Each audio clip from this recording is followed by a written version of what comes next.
السلام علیکم ورحمۃ اللہ وبرکاتہ۔ اتھینٹیکیشن آف اسلام میں خوش آمدید۔ کیسے ہیں آپ سب؟ امید کرتی ہوں خیریت سے ہوں گے۔ الحمدللہ میں نے اپنے چینل پر تفسیر قرآن کا سلسلہ شروع کیا ہے جس میں سورہ بقرہ کی آیت نمبر 92 تک کی تفسیر میں آپ لوگوں کے ساتھ شیئر کر چکی ہوں۔ آج انشاءاللہ آیت نمبر 93 سے لے کے آیت نمبر 100 تک کی تفسیر آپ کے ساتھ شیئر کروں گی۔ اگر ابھی تک آپ نے میری تفسیر کی ویڈیوز واچ نہیں کی ہیں تو قرآن کی تفسیر کی ان ویڈیوز کو واچ کر کے تفسیر کے اس سلسلے کے ساتھ جڑ جائیے، کیونکہ گھر بیٹھے آپ کو قرآن کی تفسیر کی 2 اتھینٹک کتابوں انوار البیان اور تفسیر عثمانی میں سے سننے کو مل رہی ہے۔ تو یہ ایک بہت بہترین موقع ہے کہ آپ کو قرآن کی اتھینٹک تفسیر گھر بیٹھے سیکھنے کو مل رہی ہے، تو اس کے لیے اللہ کا شکر ادا کیجیے اور قرآن کے اس سلسلے کے ساتھ جڑ جائیے۔ اللہ پاک آپ سب کو جزائے خیر عطا فرمائے۔ تو چلیے اپنی ویڈیو سٹارٹ کرتے ہیں، لیکن اس سے پہلے اگر آپ میرے چینل پر نیو ہیں تو میرے چینل کو سبسکرائب کر دیجیے اور میری ویڈیوز کو لائک اینڈ شیئر کر دیجیے اور بیل آئیکن کو پریس کرنا مت بھولیے گا تاکہ میری ہر آنے والی نیو ویڈیو آپ کو مل سکے۔ نحمدہ ونصلی علی رسولہ الکریم، فاعوذ باللہ من الشیطان الرجیم، بسم اللہ الرحمن الرحیم۔ وَإِذْ أَخَذْنَا مِيثَاقَكُمْ وَرَفَعْنَا فَوْقَكُمُ الطُّورَ وَإِذْ أَخَذْنَا مِيثَاقَكُمْ، وَإِذْ اور جب، أَخَذْنَا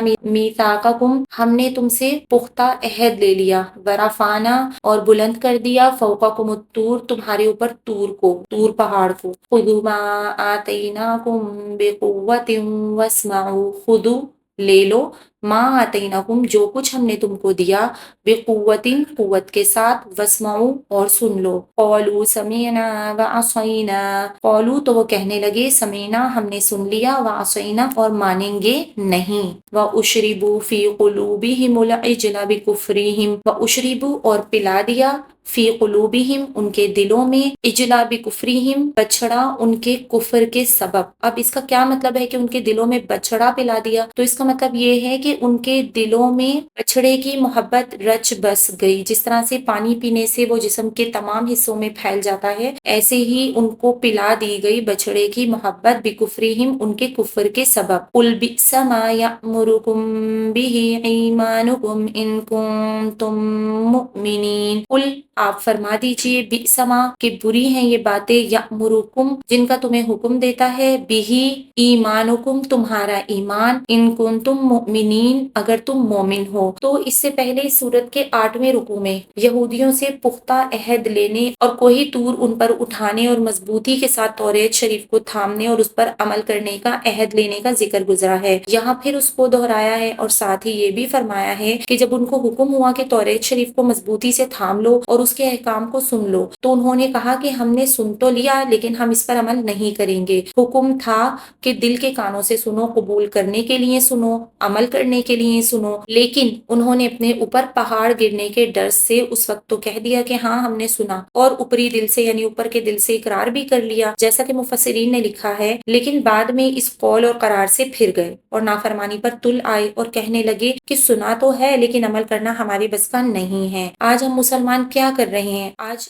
ہم بھی یہی کر رہے ہیں کہ قرآن پاک کے احکام کو، کہ ہم بھی یہی کہہ رہے ہیں کہ ہم نے تو سن لیا لیکن ہم اس پر عمل نہیں کر سکتے۔ کیوں نہیں عمل کر سکتے؟ کیونکہ ہمیں مشکل لگتا ہے۔ میں نے کتنے مسلمانوں کو یہ کہتے ہوئے سنا کہ ہاں ٹھیک ہے اللہ کے احکام ہیں لیکن عمل کرنا ہمیں مشکل لگتا ہے نا؟ تو یہودی بھی یہی کہا کرتے تھے۔ تو آج دیکھ لیں کہ ہم مسلمان ہوتے ہوئے بھی کس طرح کی باتیں کرتے ہیں۔ جس طرح سے یہودیوں کو یہ حکم تھا کہ دل کے کانوں سے سنو، قبول کرنے کے لیے سنو، عمل کرنے کے لیے سنو، آج یہ بات مسلمانوں کے لیے بھی ہے کیا کہ قرآن کے جو احکام ہیں، قرآن میں جو فرمایا گیا ہے اس کو دل کے کانوں سے سنو، قبول کرنے کے لیے سنو اور عمل کرنے کے لیے سنو۔ آج ہم بہت سارے بیانات سنتے ہیں، واعظ اور نصیحت کی بہت ساری باتیں سنتے ہیں، قرآن کی تفسیر سنتے ہیں، لیکن ہم اوپری دل سے سنتے ہیں اور اس پر عمل کرنے کی جب بات آتی ہے تو ہم وہاں سے پھر جاتے ہیں کہ نہیں اس پر عمل کرنا بہت مشکل ہے۔ جبکہ یہ بات ہمارے لیے بھی ہے کہ جب بھی ہم کسی واعظ اور نصیحت کے کسی پروگرام میں بیٹھیں یا ہم کسی کے بیان کو سنیں، ایون کہ اگر آپ تفسیر بھی سن رہے ہیں تو دل کے کانوں سے سنیں، قبول کرنے کے لیے اور عمل کرنے کی نیت سے۔ یہ 3 چیزیں اتنی زبردست ہے نا کہ جب ہم کوئی بھی واعظ، کو، نصیحت کو یا کسی بھی اس طرح کی چیز کو ان 3 چیزوں کے ساتھ سنتے ہیں، یعنی دل کے کانوں سے سنتے ہیں، قبول کرنے کے لیے سنتے ہیں اور عمل کرنے کی نیت سے سنتے ہیں، تو انشاءاللہ تعالی اللہ پاک عمل کی توفیق عطا فرماتے ہیں، کیونکہ جیسی نیت ہوگی اللہ تعالیٰ ویسا ہی ہمارے ساتھ معاملہ کرتے ہیں۔ تو جب ہماری نیت ہوگی عمل کرنے کی اور غور سے سننے کی، تو اللہ پاک اس بات کو ہمارے دل کے اندر بٹھائیں گے اور اللہ پاک ہم سب کو عمل کی توفیق عطا فرمائیں گے۔ آگے چلتے ہیں کہ انہوں نے کیا کیا کہ اوپری دل سے یہ سب سنا، پھر فرمایا انہوں نے کہ بچڑے کی جو عبادت کی تھی وہ ان کے اندر رچ بس گئی اور ان کی رگو پے میں گھس گئی، جیسے پینے کی چیز اندر جا کر جہاں جہاں جگہ دیکھتی ہے اپنی جگہ پکڑ لیتی ہے۔ ان کے کفر کی وجہ سے ان کا یہ حال ہوا کہ بچڑے کی محبت ان کے اندر پوری طرح سرایت کر گئی۔ پھر فرمایا کہ آپ ان سے فرما دیں کہ تم ایمان کے دعوے دار ہو اگر تم مومن ہو۔ اب یہاں تو بات بچڑے کی آ رہی ہے، لیکن اگر ہم یہ دیکھیں تو ان سب نافرمانیوں کی چیزوں سے اور ان سب کفریہ چیزوں سے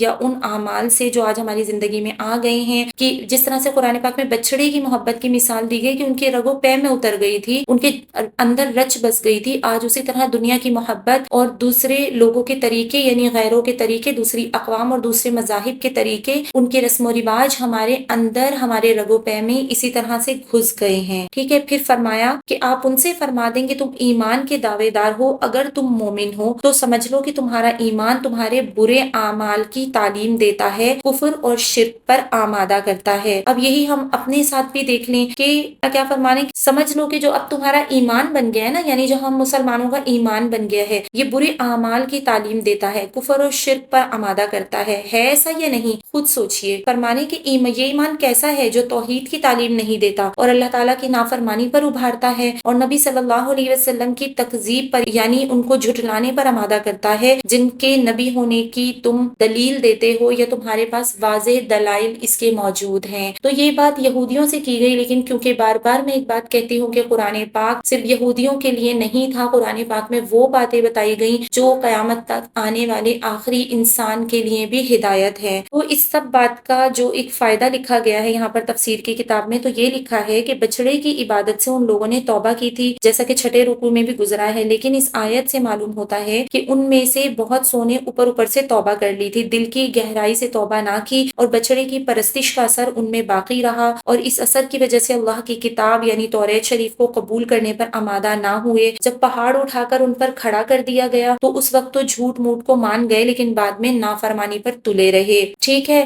تو ہم لوگ بھی دیکھیں کہ جب ہم توبہ کرتے ہیں تو کس طرح سے جو اوپری دل کی توبہ ہوتی ہے نا، تو وہ بار بار ہم اس گناہ کو کرتے ہیں، توبہ کرتے ہیں، پھر اس گناہ کو کرتے ہیں، لیکن جب ایک بار ہم سچے دل سے توبہ کر لیتے ہیں اور اس پر جمے رہتے ہیں تو وہ گناہ ہم سے دوبارہ نہیں ہوتا ہے نا۔ چلیے آگے چلتے ہیں۔ قُلْ إِن كَانَتْ لَكُمُ الدَّارُ الْآخِرَةُ عِندَ اللَّهِ خَالِصَةً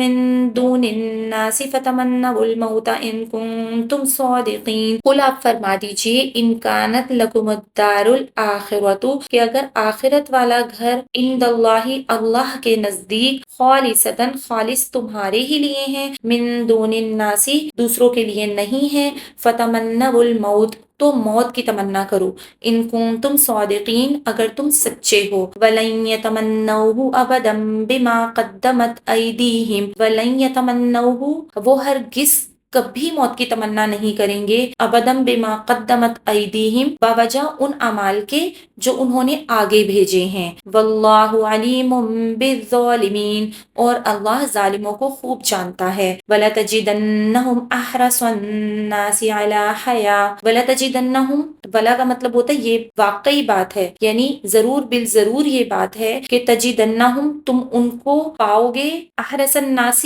سب لوگوں سے زیادہ حریص، علی حیات زندہ رہنے پر، یعنی یہ واقعی بات ہے کہ تم ان کو زندہ رہنے پر سب لوگوں سے زیادہ حریص پاؤ گے، وَمِنَ الَّذِينَ أَشْرَكُوا وَمِنَ الَّذِينَ اور ان لوگوں سے بھی زیادہ اشرکو جنہوں نے شرک کیا، یَوَدُّ أَحَدُهُمْ لَوْ يُعَمَّرُ أَلْفَ سَنَةٍ یَوَدُّ أَحَدُهُمْ کہ ان کا ایک فرد یہ آرزو رکھتا ہے، لو یعمر الف سنہ کہ اس کو 1000 سال کی عمر دے دی جائے، وما هو بمزحزحه من العذاب ان يعمر وما هو بمزحزحه بِمَعِیتِهِ، اور حال یہ ہے کہ بچانے والی نہیں ہے من العذاب اللہ کے عذاب سے، ان یعمر ان کی زیادہ عمر، یعنی اور حال یہ ہے کہ اسے یہ چیز عذاب سے بچانے والی نہیں ہے کہ اس کی عمر زیادہ ہو جائے۔ واللہ بصیر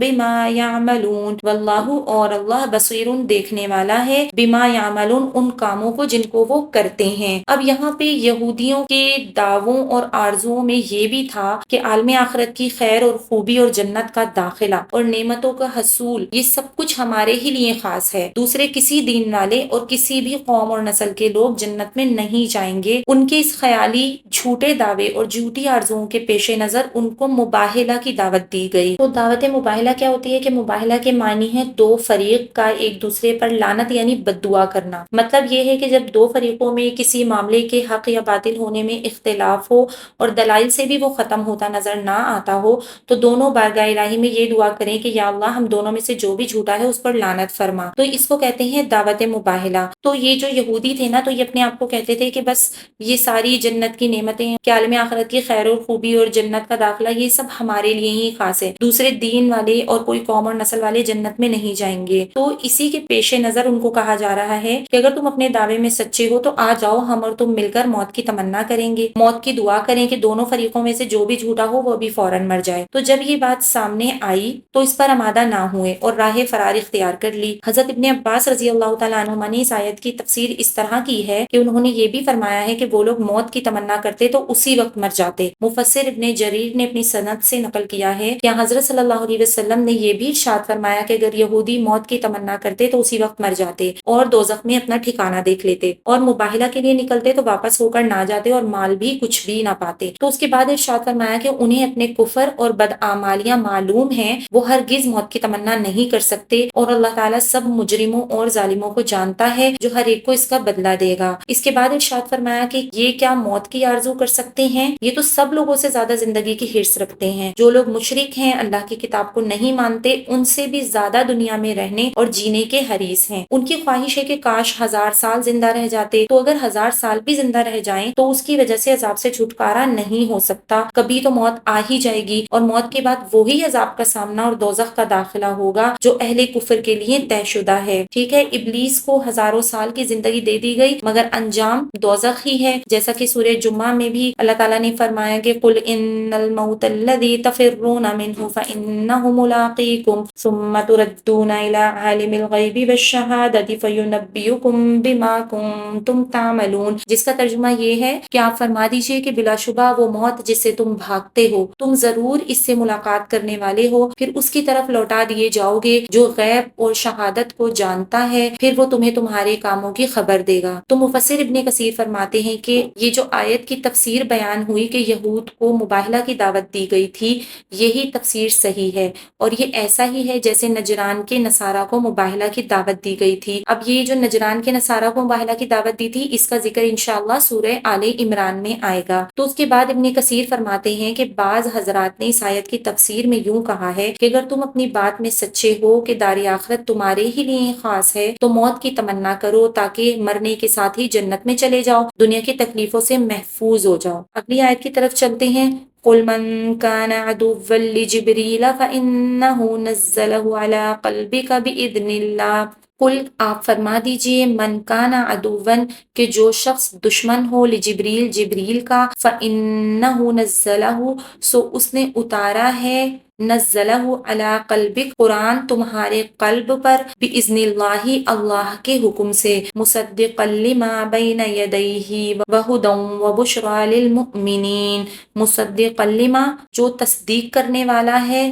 لما بین یدیہ اس کتاب کی جو اس سے پہلے ہے، وہدن اور وہ ہدایت ہے، وبشرا اور بشارت ہے، للمؤمنین ایمان والوں کے لیے۔ من کان عدوا للہ وملائکتہ ورسلہ وجبریل ومیکال فإن اللہ عدو للکافرین۔ من جو کانا عدوً دشمن ہو للہ اللہ کا و ملائکتی اور فرشتوں کا و رسولی اور اس کے پیغمبروں کا و جبریل و میکائیل اور جبرائیل اور میکائیل کا فإن اللہ سو بے شک اللہ عدو للکافرین کافروں کا دشمن ہے۔ اب اس کی تفسیر میں آتا ہے کہ یہودیوں کو جب معلوم ہوا کہ محمد صلی اللہ علیہ وسلم پر جبریل علیہ السلام وحی لاتے ہیں تو کہنے لگے کہ جبریل تو ہمارا دشمن ہے کیونکہ وہ سخت احکام لاتا ہے اور ہم اس کو نہیں مانتے جو جبریل کے ذریعے نازل ہوئی ہے، اور وہ عذاب بھی لاتا رہا ہے، لہٰذا حضرت میکائیل وحی لانے والے ہوتے تو ہم محمد صلی اللہ علیہ وسلم کا اتباع کر لیتے کیونکہ وہ رحمت اور بارش لانے والے فرشتے ہیں۔ تو اس کے بارے میں ایک واقعہ آتا ہے کہ ایک مرتبہ یہودی حضور صلی اللہ علیہ وسلم سے باتیں پوچھ رہے تھے، انہوں نے وعدہ کر لیا تھا کہ آپ نے یہ باتیں بتا دیں تو ہم آپ کا اتباع کر لیں گے، یعنی آپ پر ایمان لے آئیں گے۔ تو جب آپ ان کی باتوں کا جواب دیتے گئے تو وہ ہر بات کو مانتے گئے، لیکن آخر میں جب یہ ذکر آیا کہ حضرت جبریل علیہ السلام وحی لاتے ہیں تو انہوں نے یہ بات نکالی کہ جبریل تو ہمارا دشمن ہے، اگر میکائیل آپ پر وحی لانے والے ہوتے تو ہم مان لیتے۔ یہ ابن کثیر کی صفحہ نمبر 120 اور جلد نمبر 1 میں لکھا ہے یہ واقعہ جو میں نے ابھی آپ کے ساتھ بیان کیا ہے۔ اللہ جل شانہ نے فرمایا کہ جو شخص جبریل کا دشمن ہوا کرے، کوئی فرق نہیں پڑتا، جبریل کا کوئی قصور نہیں، وہ معمور من اللہ ہے، یعنی اللہ کی طرف سے معمور کیے گئے ہیں کہ اللہ تعالیٰ کی طرف سے جو کچھ ان کو دیا جاتا ہے وہ وہی لے کر آتے ہیں۔ انہوں نے ہی آپ کے دل پر اللہ کے حکم سے قرآن نازل کیا، اور یہ قرآن سابقہ آسمانی کتابوں کی تصدیق بھی کرتا ہے اور اہل ایمان کو بشارت بھی دیتا ہے۔ تو جو شخص جبریل سے دشمنی کرتا ہے وہ حقیقتاً اللہ کا دشمن ہے، کیونکہ جبریل کو اللہ تعالیٰ نے قاصد بنا دیا، اور جو کچھ اللہ تعالیٰ نے جبریل کے ذریعے اپنے نبیوں پر بھیجا جبریل وہی لے کر آئے، ان سے دشمنی کرنا اللہ سے دشمنی کرنا ہوا۔ اور جو شخص اللہ کا اور اس کے فرشتوں کا اور اس کے رسولوں کا اور جبریل اور میکائیل کا دشمن ہوگا وہ کافر ہے، اور اللہ تعالیٰ کافروں کا دشمن ہے۔ یہودیوں کی یہ کیسی احمقانہ بات ہے کہ ہم اس کتاب کو نہیں مانتے جس کو جبریل لے کر آئے ہیں۔ سب سے پہلی بات تو یہ ہے کہ وہ جو کچھ بھی لے کر آئے اللہ کا کلام ہے، سفیر اور قاصد کوئی بھی ہو، بھیجنے والے کو دیکھا جاتا ہے کہ احکام بھیجنے والا اللہ جل شانہ ہے۔ پھر اللہ کے احکام کو اس لیے نہ ماننا کہ جبریل لائے ہیں جبکہ وہ اللہ کے حکم سے لائے ہیں، کتنی بڑی حماقت ہے۔ مفسر ابن کثیر لکھتے ہیں کہ فرشتوں اور رسولوں کے عمومی ذکر کے بعد حضرت جبریل اور میکائیل کا جو خصوصی ذکر یہاں فرمایا گیا، اس سے یہ بات واضح ہے کہ اللہ کے کسی رسول سے دشمنی رکھنا فرشتوں میں سے ہو یا انسانوں میں سے، یہ اللہ تعالیٰ سے دشمنی رکھنے کے برابر ہے۔ جو شخص یہ کہتا ہے کہ جبریل سے ہماری دشمنی ہے اور میکائیل سے ہماری دشمنی نہیں ہے وہ غلط کہتا ہے، وہ در حقیقت میکائیل علیہ السلام کا بھی دشمن ہے، کیونکہ ایک فرشتے سے دشمنی سب فرشتوں سے دشمنی کرنے کے درجے میں ہے اور موجب کفر ہے۔ یہودیوں کا یہ کہنا ہے کہ میکائیل ہمارے دوست ہیں، یہ بھی غلط ہے۔ جبریل کا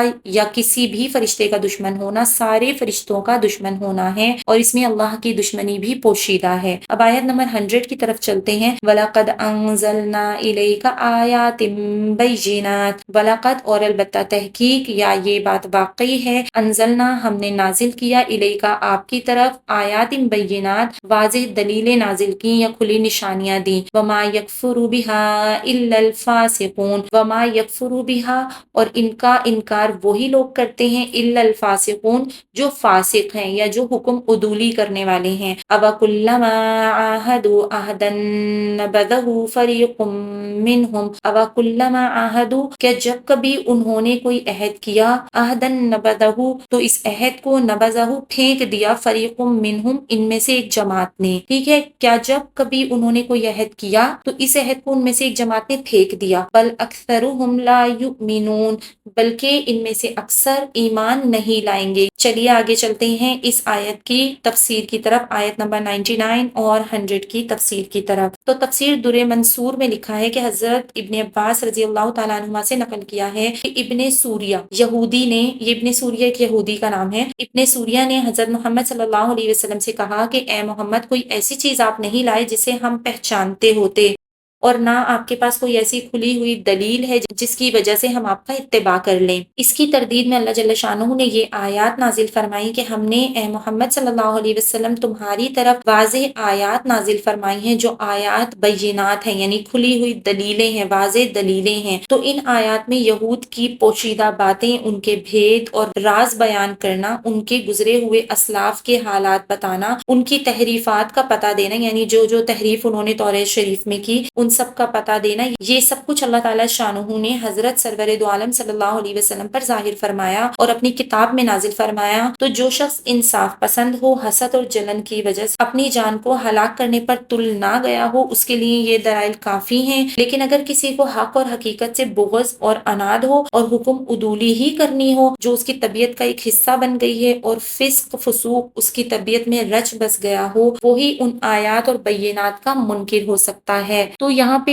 ایک اور چیز آپ کو بتاتی چلوں کہ تفسیر ابن کثیر میں ہے کہ حضرت سرور دو عالم صلی اللہ علیہ وسلم نے یہودیوں کو تذکیر فرمائی اور ان سے میثاق اور قول و قرار لیا گیا تھا۔ وہ ان کو یاد دلایا کہ خاتم النبیین صلی اللہ علیہ وسلم کے بارے میں جو ان سے عہد لیا گیا تھا اس کی یاد دہانی فرمائی، تو وہ صاف منکر ہو گئے۔ اس میں جو عہد کی بات کی گئی ہے نا اس آیت میں، تو یہ عہد جو ہے یہ آپ صلی اللہ علیہ وسلم کے بارے میں یہودیوں سے لیا گیا تھا۔ تو ان میں سے ایک آدمی مالک بن سیف تھا، اس نے کہا کہ اللہ کی قسم محمد صلی اللہ علیہ وسلم کے بارے میں ہم سے کوئی عہد نہیں لیا گیا۔ اس پر یہ آیت نازل ہوئی اَوَكُلَّمَا عَاهَدُوا عَهْدًا نَبَذَ، تو یعنی یہ لوگ اس عہد سے منکر ہو رہے ہیں اور حال ان کا یہ رہا ہے کہ جب کبھی بھی انہوں نے کوئی عہد کیا تو ان میں سے ایک جماعت نے اس کو پھینک دیا۔ ان کا یہ مزاج ہے، یعنی یہودیوں کا مزاج یہاں بتایا گیا ہے۔ روح المعانی میں یہ بھی لکھا ہے کہ اس میں نبی صلی اللہ علیہ وسلم کو تسلی دی گئی ہے کہ ان کی پرواہ نہیں کریں، یعنی آپ ان کی پرواہ نہیں کریں اور ان کی مخالفت کو اپنے دل کا بوجھ نہ بنائیں۔ آخر میں فرمایا کہ بل اکثرهم لا يعلمون، یعنی ان میں سے اکثر ایمان نہیں لائیں گے۔ بعض یہودی مسلمان ہو گئے تھے، اس لیے یہ فرمایا کہ ان میں سے اکثر ایمان نہیں لائیں گے۔ تو آج کی تفسیر میں اتنا ہی، انشاءاللہ اگلی تفسیر میں بہت زبردست ٹاپک سٹارٹ ہونے والا ہے، کیونکہ اگلی تفسیر میں بابل میں جادوگروں کا جو زور تھا اور یہود کا جادو کے پیچھے لگنا وہ سب بیان کیا گیا ہے، اور اس کے علاوہ پھر تفصیل سے ہاروت اور ماروت کا ذکر کیا گیا ہے، جادو کے اثرات بتائے گئے ہیں، اور یہ کہ جادو کا اثر اللہ کے حکم سے ہوتا ہے تو اس کے بارے میں کیا حکم ہے، جادو کے خفیہ اسباب بتاؤں گی انشاءاللہ، اور سحرہ